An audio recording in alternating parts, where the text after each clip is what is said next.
We are delighted to say that joining us in the studio to discuss this and a load of other political stories, Kate Ferguson, political editor at The Sun on Sunday with us. How are you, Kate? I'm good. How are you? Yeah, I'm all right. I mean, as a political editor, this is Christmas time, isn't it? Yes. It's all happening. It's fun. Everyone should enjoy a general election. I mean, I know the country might already be getting a bit bored of it, and it's less than a week in so far? Less than a weekend. But it's Christmas for us political journos. But here's the funny thing. One of the juiciest stories that have come out so far has actually been about Nigel Farage, because he seems to cop that sort of headline whether he means to or not, and ends up finding himself in a story that might be horrendous for anybody else, but for him turns out to be exactly what he wanted. Yeah, Nigel's always enjoyed the spotlight, right? And he's always been able to, I think, quite frankly and with quite a deft and light touch, be able to even turn disadvantage or criticism or scathingness again and switch it up and be able to kind of use that to his political advantage. Look, we all liked being talked about, particularly all politicians like being talked about, but Nigel loves it more than anyone. True. But the thing is, I don't know what you call it. I mean, it would be called, in kind of entertainment terms, it's called the X Factor. But he has that thing, doesn't he? I've known Nigel for years, and if you're talking to him on the street and anybody walks past, he will stop and talk to them. He doesn't struggle with that. He's not awkward. He just does it very well. Even when he became a broadcaster, it's like, do you know what? He does this quite well. Yeah, Nigel does it very well. There are two people, and they're both men actually, who I think have been excellent politicians that I've watched over the last decade, and it's Nigel and Boris. And they both have that same thing of when you walk down a street with them, people will cross the street to touch them, say hello to them, have a joke with them, have a pint with them. And a bunch of people hate them, right? They're divisive figures in many ways, but they're kind of still incredibly popular, and it's that ability to cut through. In a way, it's in quite contrast to the two men running for number 10 at the moment. Where you might cross the street if you saw them. Well, you could say that. I wouldn't possibly comment. Obviously not. But yeah, I was trying. Who would you rather have a pint with, Rishi Sunak or Keir Starmer? I don't know. You've obviously met both. Do you find... I'd have a pint. If I could pick, I'd go down to the pub with Boris Johnson and Nigel Farage. Yeah, I know that wasn't the choice. That's true. But did you not, when you first went, when I was in the press gallery at Parliament, and you've been there for a while, one of the first things that jumped out at me when I got to know MPs was that all the ones I thought I was going to hate I quite liked, and all the ones I thought I was going to really like I thought were a bit iffy, frankly. And that's a strange wake-up call, isn't it? When you realise that some mad old socialist is actually quite a nice person. So it's funny you say this, because I was knocking about Parliament in the last days. I think they called the election and everyone was taking their stuff and leaving. I think it was last Thursday. And I was talking to this right-wing Tory, and he was having a joke with a very far-left Labour MP. And I was like, it's not often I think it was Andy MacDonald, who was obviously a Corbynite. Yeah. And I was like, it's interesting you guys get on. And they say to me, well, I only like the socialists, Kate, because they say what they mean. They're like the left of the Labour Party, like the right of the Tory Party, which is why we're often mates, because they just say what they mean. Yeah, there's a few people really on the hard left who have said to me, I only socialise with Tories. I wouldn't want to socialise with this lot. They're so boring. Yeah. It's kind of strange, isn't it? Yeah. And it's always who's having a bit of lunch together is always quite telling, isn't it? Yeah. When you look through the glass and say, what are they doing having chicken and chips together? Yeah. I thought they hated each other. Talking of people that are divisive, Diane Abbott.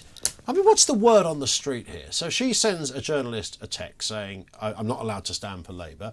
Everyone goes, wow, there it is, straight from the horse's mouth. And Labour go, we don't know what she's talking about. We haven't decided yet. It's kind of bamboozling for us. It must be incredibly bamboozling for your listeners. I mean, this Diane Abbott saga, it's been going on for ages, right? Just to catch people up, she was obviously had the Labour whip withdrawn for these comments she made saying that, comparing kind of anti-Semitism to people with ginger hair, and saying that Jews will never understand racism in the same way that other ethnic minorities will. Anyway, we've been waiting to hear if she's going to get this whip back. Always Labour HQ wanted to do this deal with her, which was seen as a kind of a way out for both sides. They offer the whip back, she gets to step down as a Labour MP, they get this lovely plum, safe Labour seat in Hackney to give it to one of their own. But it's all blown up on this big day of the election. They're meant to be pushing this big NHS announcement, and all anybody is talking about is look, has Diane got the whip back? Does that mean she gets to stand? And it's just more confusion today, as Keir says she's not been banned from standing, but we all thought she had been. Yeah, and did I read this or misread this somewhere that she wanted to be selected as the candidate, but then she was going to retire? This is like one of the rumours doing the round. Yeah. It's like... So she wanted the kind of satisfaction that she'd been welcomed back. Her choice, right? Her choice, her terms. Yes. And it was interesting last night, Newsnight, who were the ones that wrote the story about the investigation being over 5 months ago. They went big on it last night. They had Dawn Butler on, who was very much talking about how this needs to be Diane's choice. Yeah. The main point being here is giving her dignity and control, not letting the boys in Labour HQ dictate to her. So there's obviously just a kind of real bad blood, but maybe in the end we're going to end up in the same space, which is she steps down. She's a curious character. Do you know, I once made an appearance on I Got News for You with Diane Abbott. Wow. Because I was chairing the Police Federation conference. She was the Shadow Home Secretary. Do you remember this moment? Is this the one where... go ahead, well, sorry. So she gives her speech. I say, ladies and gentlemen, Shadow Home Secretary, Diane Abbott. Everybody claps. She looks at me, nods her head. Off she goes. And I carry on talking. So anyway, for the rest of the day, and then like 10 seconds later, she comes back. Yes, I remember watching this one. Where do I go? Yeah, because she walked into a wall. Yeah. She had nowhere to go. And she was on a big stage in, I think it was Birmingham. Yeah, somewhere. I remember. And she didn't know what to do. And it could only happen to Diana. She made an absolute horlicks of a speech. It was such a horrific speech. She knew nothing about policing, nothing about the brief of the Home Office, even though she was a shadow. It was extraordinary. But the people of Hackney and Stoke Newington clearly quite like her. And she's been an MP there a long time. I think there's a demo there later today in solidarity with her. To get Diane back. To keep her, or to just show solidarity with her. We've had a lot of the more left-wing unions come out and support with her. I think, look, the point of this is that it is a headache for Labour and Keir. And he doesn't want it. It was leading the 10 last night on the BBC. It was leading the 7 this morning. They need to resolve it somehow. 87, is that when she started as an MP? It was early. I'm afraid I don't have it on the tip of my tongue. I think it was 1987, the year of my birth, so I remember it quite well. So 1987, can't forget, it's etched on my mind. I quite enjoyed the fact that you were wondering about me saying that just for a split second. You're going, I just thought I'd go with it. Is that possible? Probably not. Let's look at the NHS waiting list story. This was Keir Starmer's big announcement today, along with West Streeting.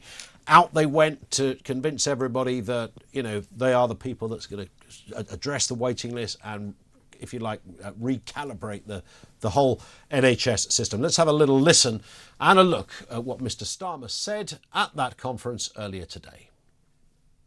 So I've been working with the NHS to get those waiting lists down. And what I would also say is this. The last Labour government said it would get waiting lists down and did it. We got the waiting list down to the lowest level and the satisfaction in the NHS to the highest level ever. The fact that satisfaction in the NHS is at the lowest level ever now is shocking. I said this, Kate, to a previous guest. That's over 20 years ago he's referring to there. A lot of things have happened. The population has increased hugely. Issues around budget. There was COVID there as well. A lack of clinicians. We still need more doctors and nurses.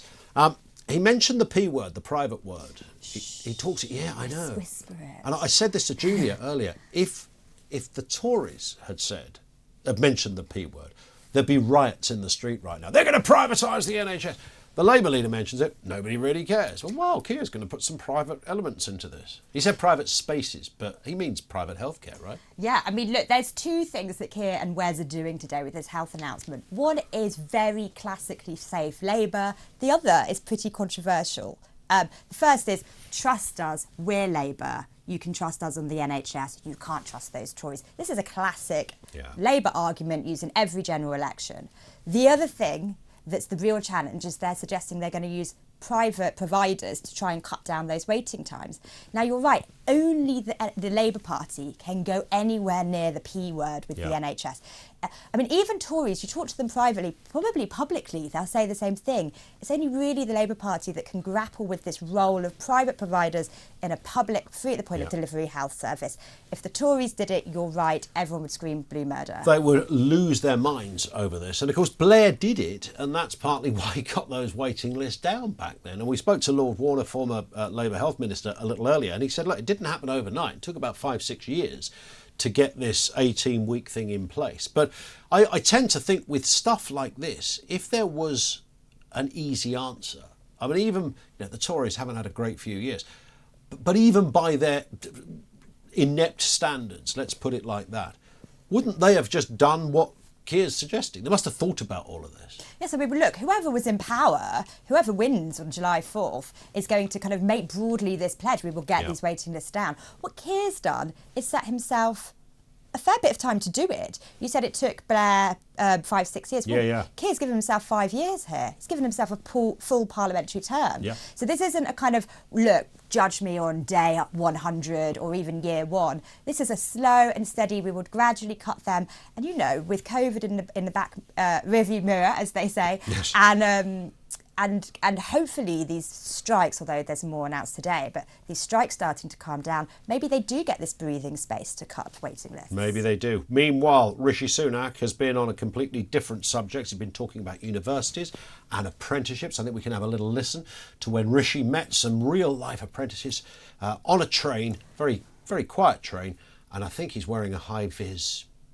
Nice. Yeah, which is great because I'm a big believer in apprenticeships and we want to do more of them. So if we're re-elected, we're going to have 100,000 more apprenticeships a year, particularly for young people. And my general point is not everyone needs to go to university. You guys are living proof that you can have fantastic careers, great lives. Not everyone needs to go and get a degree. There it is.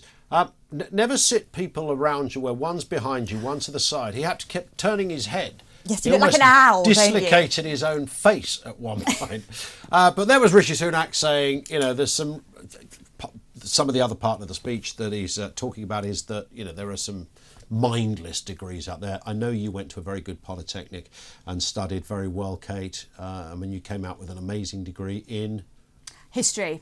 You're poking fun. I'm not sure if you're poking fun at me there. When I said polytechnic. No, I'm just trying to work out what. No, I wasn't. I tell you what. I went and got a degree. I've got the best of both worlds because I went to get a degree. I did get an undergraduate degree, but I did my journalism training at an FE college. The NCTJ. So I did both FE, it's not an apprenticeship, but that kind of practical training, but I did have a degree. Anyway, FE. I did FA, but that's another story. Listen, I mean, there are some iffy degrees out there, right? I mean, there are some degrees. We all look at them and go, what? A friend of mine did a degree in textile management, and to this day, he doesn't know why he did it. He doesn't import rugs, because presumably that's why you should do it. He became a stand-up comedian, for goodness sake. But he did, naturally or no? That's the degree. That's the degree he did, and it's like, and he's done very well out of life, but it just like he kind of went for it because I think he thought it was a bit quirky. Although he's still unsure and thought, well, it's just the degree I need. And there's a lot of that going on, isn't there? Yeah, I mean, look, it's pretty standard now, isn't it, for people to go off to university. It's hugely expanded the last 20 and 30 years. The other thing that's hugely expanded, along with intake of universities, is the fees. People are getting clobbered, absolutely saddled with loads of debt. So don't be surprised, university sector, when people start asking if these degrees are worth it when you start charging for it. And that's what you're seeing here, I think this is a good policy, right? If universities are getting people on courses just to kind of take their cash and they're poor courses, people are dropping out, they're not making more money from it, they're not getting good job progression. I mean, look, I was a journalist, I was agency and local paper journalist. It took me a good 10, 15 years before I made any money, but it was still a decent job. But isn't that kind of part of the job? I mean, look at our guys out there. We've got a crock of beauties out there. There we go. Every one of them, even corn-fed soy boy Finn out there, is he's got a degree. You meet Finn, you'd assume he hadn't, by the way. But it's solidarity with Finn outside there. Solidarity with Finn. No, but actually, there are also people in this element of journalism, in broadcast journalism, that kind of walked into the building, did a bit of work experience, and kind of stayed. And you can in our profession. Indeed, never ever had to go to university. Just picked it up in the kind of almost the old-fashioned way. I mean, my auntie was a nurse years ago. She literally got her first job as a nurse. This is back in the day. By going to a hospital and knocking on a door and saying, have you got any jobs as a nurse? And they went, yeah, we've got some trade. Brenda, where's the application form? And they like literally filled it in, and she was working the next week. She trained on the ground. Yeah, I think there's two things, right? Education should be there for people that want it, can use it, to access, to train us and to enlighten us or whatever. Yeah. But it shouldn't be there as a barrier for us to do jobs we can already do. True. Or to get trained on the job. I'm in favour of, I mean, the Sun will be very in favour of this policy. We've got an apprenticeships campaign. We've always pushed apprenticeships. I think this will be hugely popular with our readers. I'd like to see whoever ends up in government do something like this, focus more on apprenticeships. Yeah, where your skills are best utilised, you know, rather than having to sort of feeling compelled that you have. Because there is a bit of that, isn't there, with, you know, I know quite a lot of people in their 20s who say, well, I didn't even think about whether I should go to. I just went because that's what you have to do. That's what you do. It's what your mates do. It's just the natural next step. Well, that's Indeed. fine, but it's like people are going to think about that more carefully now. Absolutely right. Listen, Kate, good to see you. Pleasure. Thank you very much indeed. Kate Ferguson from The Sun on Sunday with us here on the programme.